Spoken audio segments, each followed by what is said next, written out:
Hi children, Malayalam ഇഷ്ടത്തോടെ പഠിക്കാൻ റെഡിയാണല്ലോ. ഞാൻ നിങ്ങളെ സ്നേഹത്തോടെ പഠിപ്പിക്കും. അപ്പോൾ ഈ ചാനൽ ആദ്യമായി കാണുകയാണെങ്കിൽ നിങ്ങൾ ലൈക്ക് ചെയ്യുക, ഷെയർ ചെയ്യുക, സബ്സ്ക്രൈബ് ചെയ്യുക. മുതുമലയിലെ മൃഗഡോക്ടറാണ് കെ എന്നറിയപ്പെടുന്ന കൃഷ്ണമൂർത്തി. വിനോദസഞ്ചാരികൾ വലിച്ചെറിഞ്ഞ കുപ്പിച്ചില്ല് തറഞ്ഞു കയറി ഗുരുതരാവസ്ഥയിലായ പിടിയാനയെ ഡോക്ടർ കെ സാഹസികമായി രക്ഷപ്പെടുത്തുന്നു. വർഷങ്ങൾക്ക് ശേഷം ഇതേ അവസ്ഥയിലായ കുട്ടിയാന അമ്മയെ രക്ഷപ്പെടുത്തിയ ഡോക്ടറുടെ അരികിലേക്ക് മുറിവേറ്റ കാലുമായി കിലോമീറ്ററുകളോളം സഞ്ചരിച്ച് എത്തിച്ചേരുന്നു. പാഠം: ആന ഡോക്ടർ. 10 മണിക്ക് ഞാൻ ഉറങ്ങാൻ കിടന്നു. ഉറക്കം വരില്ല എന്നായിരുന്നു കരുതിയത്. പക്ഷേ ഏതാനും നിമിഷം കൊണ്ട് നന്നായി ഉറങ്ങിക്കഴിഞ്ഞിരുന്നു. ഉണർന്നപ്പോൾ മുറിയിൽ ലൈറ്റ് ഇട്ടിട്ടുണ്ടായിരുന്നു. ഡോക്ടർ കോട്ടിടുകയായിരുന്നു. എന്താണ് ഡോക്ടർ എന്ന് ഞാൻ ചോദിച്ചു. പുറത്ത് ആനയുടെ ശബ്ദം കേൾക്കുന്നു. ചൂര് നോക്കുമ്പോൾ ഇവിടെയുള്ള ആനയല്ല എന്നാണ് തോന്നുന്നത്. ഞാനും എഴുന്നേറ്റ് എൻ്റെ സ്വെറ്റർ എടുത്തിട്ടു. കാട്ടാനകളാണോ? ഡോക്ടർ ടോർച്ച് ലൈറ്റ് തെളിച്ചു നോക്കി. പൊതുവെ ഈ വഴിക്ക് കാട്ടാനകൾ വരാറില്ല. ഇവിടെ സെൽവയുടെ ചൂരുണ്ട്. എന്തോ കാരണമുണ്ട്. ഡോക്ടർ ഗംബൂട്ടുകൾ എടുത്തിട്ട് കതക് തുറന്ന് പുറത്തിറങ്ങി. പുറത്തുനിന്ന് വെള്ളച്ചാട്ടം പോലെ തണുത്ത കാറ്റ് അകത്തേക്ക് വന്നു. ഇരുട്ട് വലിയ കറുത്ത തിരശ്ശീല പോലെ തൂങ്ങിക്കിടന്നു. പുറത്തിറങ്ങിയപ്പോൾ ഞാൻ നക്ഷത്രങ്ങളെ കണ്ടു.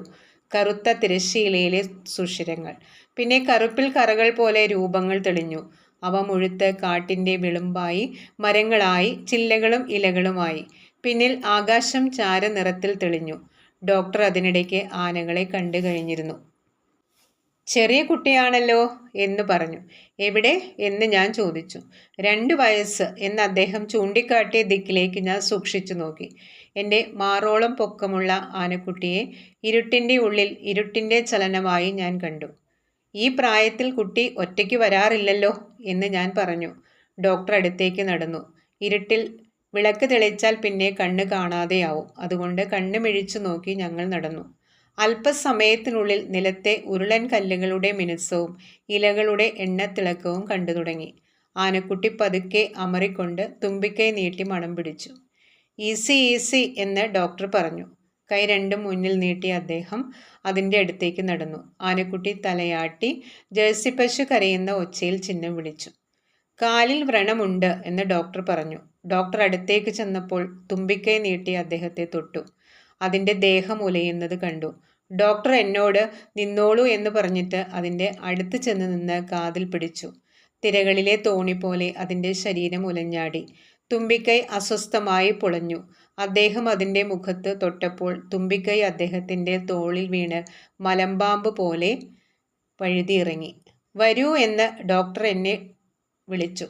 ഞാൻ അടുത്തേക്ക് ചെന്നു. അദ്ദേഹം ആ കുട്ടിയാനയുടെ നെറ്റിയിലും ചെവിയിലും തട്ടി സാന്ത്വനപ്പെടുത്തി. അത് തുമ്പിക്കൈ വളച്ചു നീട്ടി എന്നെ തൊട്ട് പരിശോധിക്കാൻ ശ്രമിച്ചു. ഇവനെ ഒന്ന് കിടത്തണം. എന്താണ് പ്രശ്നമെന്ന് നോക്കണം. നീ പോയി എൻ്റെ പെട്ടി എടുത്തുകൊണ്ട് വാ. ഡോക്ടറുടെ വിളിയിലെ അടുപ്പം ആ സമയത്ത് പോലും എനിക്ക് മനസ്സിലായി. നാവുകൊണ്ട് ബാറ്ററിയെ തൊട്ടതുപോലെ ഒരു ചെറിയ മധുരം.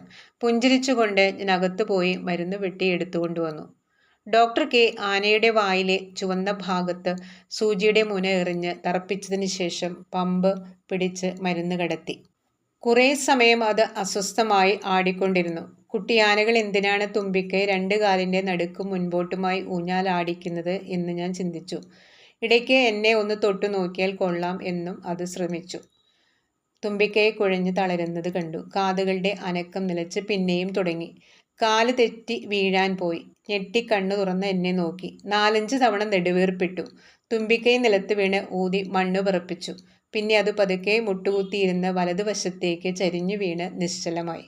നീ പോയൊരു ബക്കറ്റ് വെള്ളം കൊണ്ടുവന്ന് അതിൻ്റെ കാതിലൊഴിക്ക്. കുട്ടിയാണ്, കാത് നിലച്ചാൽ തലയ്ക്ക് ചൂട് കയറിയേക്കും, ഡോക്ടർ പറഞ്ഞു. ഞാൻ കുളിമുറിയിലേക്ക് ഓടി. ഞാൻ മടങ്ങി വന്നപ്പോൾ ഡോക്ടർ ആനയുടെ കാലുകൾ ശ്രദ്ധിച്ചു നോക്കുകയായിരുന്നു. ഞാൻ ആനയുടെ കാതുകൾ നനച്ചു. പിന്നെയും കുപ്പി തന്നെ, പക്ഷെ വലുതല്ല, പുണ്ണ് ചീഞ്ഞിട്ടുമില്ല, ഡോക്ടർ പറഞ്ഞു. വിളക്ക് പിടിച്ചോളൂ. ഞാൻ ടോർച്ച് വാങ്ങി വെട്ടം കാട്ടി. കുപ്പിയുടെ അറ്റം എനിക്ക് കാണാനായി. ആന ശ്രദ്ധിച്ച് കാലൂന്നിയാണ് നടന്നിരുന്നത് എന്ന് തോന്നി. ഭാരം കുറഞ്ഞ കുട്ടിയുമാണ്. ഡോക്ടർ ഫോർസെപ്പ് കൊണ്ട് ആ ചില്ലിൽ പിടിച്ച് വലിച്ചെടുത്തു. ചോരയുടെ ഗന്ധം. ചില്ല് പൊട്ടിയിട്ടില്ലെന്നാ തോന്നുന്നത്. ഭാഗ്യം. ഡോക്ടർ വ്രണത്തിൻ്റെ ഉള്ളിൽ കൈയിട്ട് നന്നായി തിരഞ്ഞു. Well, almost clean. ലക്കി ഗായ്. പഞ്ഞിയിൽ മരുന്ന് നനച്ച് പുണ്ണിൽ തിരുകി കയറ്റി. അപ്പോൾ ആനക്കുട്ടി ഒന്നനങ്ങി. ഹീസ് അവേക്ക്. ഞാൻ കുറച്ച് മരുന്നാണ് കൊടുത്തത്. ഡോക്ടർ ആനയുടെ ചെറിയ കൊമ്പുകളിൽ തൊട്ട് he's A tusker, my alpha male എന്ന് പറഞ്ഞു. കുട്ടിയുടെ തുമ്പിക്കൈയിൻ്റെ മൂക്ക് അനക്കിക്കൊണ്ടിരുന്നു. 1 മണിക്കൂർ കൊണ്ട് എഴുന്നേറ്റ് നടക്കും. കാലത്ത് മുതുമലയിലേക്ക് മടങ്ങും, ഡോക്ടർ പറഞ്ഞു. മുതുമലയിലേക്കോ? ഞാൻ ചോദിച്ചു. അതെ, അവൻ അവിടുന്നല്ലേ വന്നിട്ടുള്ളത്, ഡോക്ടർ പറഞ്ഞു. നീ ഇവനെ മുൻപ് കണ്ടിട്ടുണ്ട്. ഞാൻ സൂക്ഷിച്ചു നോക്കി. ഇവനെയോ? അതെ, മുഖം കണ്ടാൽ അറിയില്ലേ. 1.5 കൊല്ലം മുമ്പ് മുതുമലയിൽ ഒരു വലിയ ആനയ്ക്ക് ഇതേപോലെ കുപ്പിച്ചില്ല് വലിച്ചെടുത്തില്ലേ? അപ്പോൾ ഒപ്പമുണ്ടായിരുന്ന കുഞ്ഞ് ഇവനാണ്. ഇപ്പോൾ ചെറിയ കൊമ്പൊക്കെ മുളച്ച് ആളായി കഴിഞ്ഞിരിക്കുന്നു. ഞാൻ പിന്നെയും നോക്കി. ആനയുടെ മുഖം എങ്ങനെയാണ് തിരിച്ചറിയുക? ഡോക്ടർ ചിരിച്ചു. ഇപ്പം മനസ്സിലായില്ലേ ആനയുടെ കഴിവ്? ആന എത്ര മനുഷ്യമുഖങ്ങളാ ഓർമ്മിച്ചു വെക്കാറുള്ളത്. ഡോക്ടർ എഴുന്നേറ്റ് കൈകൾ തൂത്തു.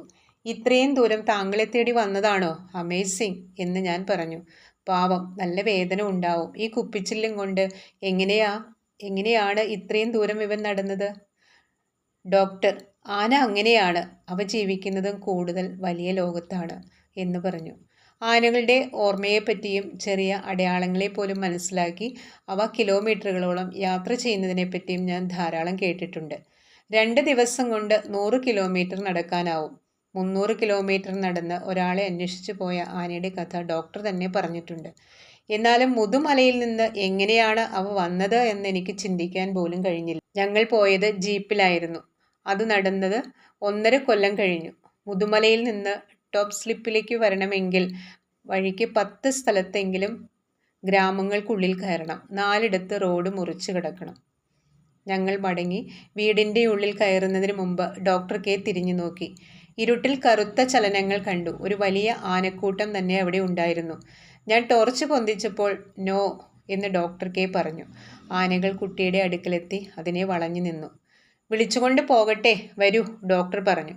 ഞങ്ങൾ ഉള്ളിലേക്ക് കടക്കാൻ തിരിഞ്ഞപ്പോൾ പെട്ടെന്ന് 30ഓളം ആനകൾ ഒരുമിച്ച് തുമ്പിക്കൈ പൊക്കി ചിഹ്നം വിളിച്ചു. എൻ്റെ ദേഹം വിറച്ചു. കോൾമേർ കൊണ്ട് കണ്ണുനീരോടെ ഞാൻ നിന്നു. അറിയാതെ 2 കൈകളും നെഞ്ചോട് ചേർത്ത് കൂപ്പി. ആനക്കൂട്ടം പിന്നെയും ചിഹ്നം വിളി മുഴക്കി. അതെ, ദേവദുന്ദുഭികൾ മുഴങ്ങി. മാനത്തെ പെരുമ്പറകൾ ഗർജിച്ചു. കറുത്ത ആകാശത്ത് ആനമുഖമുള്ള കറുത്ത ദേവഗണങ്ങളുടെ മുഖങ്ങൾ തെളിഞ്ഞു. വരൂ എന്ന് എൻ്റെ തോളത്ത് മുട്ടിയിട്ട് ഡോക്ടർ കെ അകത്തേക്ക് കടന്നു.